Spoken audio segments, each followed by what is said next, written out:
നമ്മുടെ എല്ലാവരുടെ ലൈഫിലും നമുക്ക് മൂവ് ഓഫ് ആവാൻ പറ്റാത്തൊരു കണ്ടീഷൻ ഉണ്ടാവാറുണ്ട്.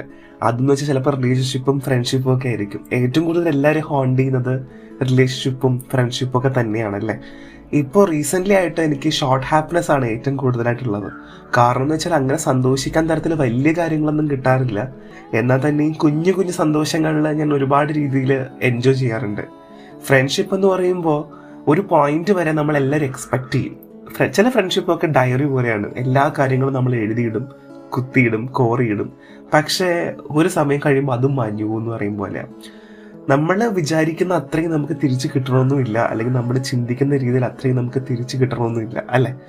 എല്ലാവരുടെ ലൈഫിലും അങ്ങനെ തന്നെയാണ്. ഏതെങ്കിലും ഒരു പോയിന്റിൽ വെച്ചിട്ട് നമ്മളെല്ലാവരും മറന്നു. ഇപ്പം നമ്മൾ പ്രതീക്ഷിക്കുന്നത് പോലെ അല്ലെങ്കിൽ നമ്മൾ എക്സ്പെക്റ്റ് ചെയ്യുന്ന പോലെ ഒരു ഫ്രണ്ട്ഷിപ്പ് വന്നില്ല എന്ന് പറയുന്നത് നമ്മുടെ മാത്രം കുറ്റമല്ല. ഫ്രണ്ട്ഷിപ്പ് എന്നൊക്കെ പറയുമ്പോൾ അല്ലെങ്കിൽ റിലേഷൻഷിപ്പ് എന്നൊക്കെ പറയുമ്പോൾ രണ്ടുപേരും ഒരേപോലെ എഫേർട്ട് ഇടേണ്ട ആവശ്യം ഉണ്ടായിരിക്കും ചില സമയങ്ങളിലൊക്കെ. എഫേർട്ട് ഇൻ ദ സെൻസ് അത് ഒരാൾക്ക് വേണ്ടി എത്രത്തോളം ചെയ്യുന്നു, എത്രത്തോളം എങ്ങനെയൊക്കെ ചെയ്യുന്നു എന്നുള്ളതിലല്ല കാര്യം.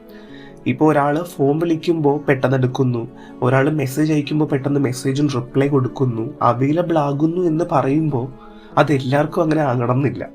അല്ലെങ്കിൽ എല്ലാ ആൾക്കാർക്കും ഒരേപോലെ പ്രയോറിറ്റി കൊടുക്കണമെന്ന് നിർബന്ധമില്ല, അല്ലേ? ചിലപ്പോൾ അയാൾക്ക് എപ്പോഴെങ്കിലും പ്രയോറിറ്റി കിട്ടാത്ത ഒരു സാഹചര്യത്തിൽ അല്ലെങ്കിൽ അയാൾക്ക് അനുഭവിച്ച വേദന മറ്റൊരാൾക്ക് ലഭിക്കരുതെന്ന് തോന്നിക്കൊണ്ടായിരിക്കണം അയാൾ ചെയ്യേണ്ടാവുക.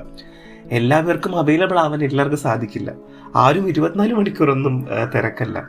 അല്ലെങ്കിൽ ഞാനും ബിസിയാണ്, എനിക്കിന്ന് പറ്റില്ലടാ, ഞാൻ നിന്നെ വിളിച്ചോളാം, എടി എനിക്ക് ഇന്ന് സുഖമില്ല എന്ന് പറയുന്നതിലായിരിക്കും ചിലപ്പോൾ ഏറ്റവും ആ ഒരൊറ്റ മെസ്സേജ് മതിയായിരിക്കും, അല്ലേ? ലാസ്റ്റ് ഒരു ഗുഡ് നൈറ്റ് അയക്കുമ്പോൾ ആ ഗുഡ് നൈറ്റ് മതിയായിരിക്കും. എടാ ഞാൻ നാളെ വിളിച്ചോളാം, ഗുഡ് നൈറ്റോടെ നീ കടന്നു എന്ന് പറയുമ്പോൾ തന്നെ നമുക്ക് ചിലപ്പോൾ അത് മതിയായിരിക്കും. ഒരു ഫ്രണ്ട്ഷിപ്പ് ബ്രേക്ക് ചെയ്യുക, എൻഡ് ചെയ്യുക എന്ന് പറയുന്നത് എല്ലാവർക്കും ഒരുപോലെ ഈസി ആകണം എന്നില്ല. ചിലപ്പോൾ ലൈഫ് ലോങ് കൊണ്ടുപോകണം, നീ എൻ്റെ കൂടെ ഉണ്ടാകണം എന്നൊക്കെ പറയും. നീയാണ് എൻ്റെ ബെസ്റ്റ് ചങ്ക് എന്നൊക്കെ പറയുമല്ലോ. ചങ്ക്, കരൾ എന്നൊക്കെ പറയുന്ന പുതിയ ടേംസ് ഒക്കെ ഉപയോഗിച്ച് നമ്മൾ അതിനെ ഫിക്സ് ചെയ്ത് നിർത്തുമ്പോൾ അല്ലെങ്കിൽ ലേബിൾ ചെയ്യുമ്പോൾ അത് മുമ്പോട്ട് എത്രത്തോളം പോകുന്നുണ്ടായിരിക്കും, അല്ലെങ്കിൽ ഇനി എങ്ങനെയാണ് എന്നൊക്കെ ചിന്തിക്കുമ്പോൾ ചിലപ്പോൾ നമ്മളെ ഹോണ്ട് ചെയ്യുന്ന രീതിയൊക്കെ ഡിഫറെൻ്റ് ആയിരിക്കും. ചില ആൾക്കാർ മൂവ് ഓൺ ആവാൻ കുറച്ച് സമയം എടുക്കും, ചില ആൾക്കാർ മൂവ് ഓൺ പെട്ടെന്നാവുകയും ചെയ്യും.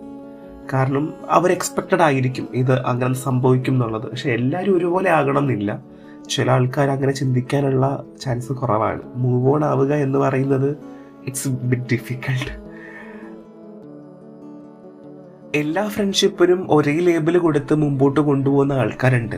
എന്നാൽ ചില ഫ്രണ്ട്ഷിപ്പൊക്കെ അല്ലെങ്കിൽ റിലേഷൻഷിപ്പൊക്കെ മനസ്സിനോട് ചേർത്ത് വെക്കുന്ന ആൾക്കാരുണ്ട്. അവർക്കൊക്കെ ഒരു റിലേഷൻഷിപ്പൊക്കെ ബ്രേക്കായി കഴിഞ്ഞാൽ അത് അവരെ ഹോണ്ട് ചെയ്യുന്ന രീതി ഡിഫറെൻ്റ് ആയിരിക്കും. ചെയ്യുന്ന കാര്യങ്ങൾക്കൊന്നും ഒരു ബോധം ഉണ്ടാവില്ല, അല്ലെങ്കിൽ മുമ്പോട്ടൊരു കാര്യം ചെയ്യാൻ പറ്റില്ല. നള്ളായിട്ട് ഫീൽ ചെയ്യും, സീറോ ആയിട്ട് ഫീൽ ചെയ്യും.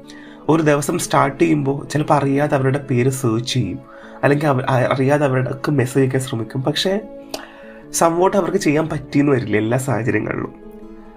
അത് എല്ലാവരെയും ഒരേപോലെ അല്ല അത് ഹോണ്ട് ചെയ്യുന്നത്. അല്ലെങ്കിൽ ചില ആൾക്കാരെ ആ രീതിയിൽ അവരെ ഹോണ്ട് ചെയ്യുമ്പോൾ അവർക്കുണ്ടാകുന്ന ഔട്ട്കം എങ്ങനെയൊന്നും പറയാൻ പറ്റില്ല.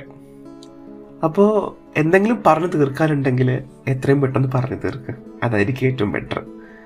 ഒരു ഫ്രണ്ട്ഷിപ്പ് റിലേഷൻഷിപ്പിലും ഒന്നും പ്രതീക്ഷിക്കാതെ മുമ്പോട്ട് പോകുന്നതായിരിക്കും നല്ലത്. Believe in short happiness. Long happiness expect ചെയ്യുമ്പോഴാണ് നമുക്ക് എല്ലാവർക്കും ഒരു പാളിച്ച ഉണ്ടാവുന്നത്. So it's me psycho Mathan signing off. Thank you.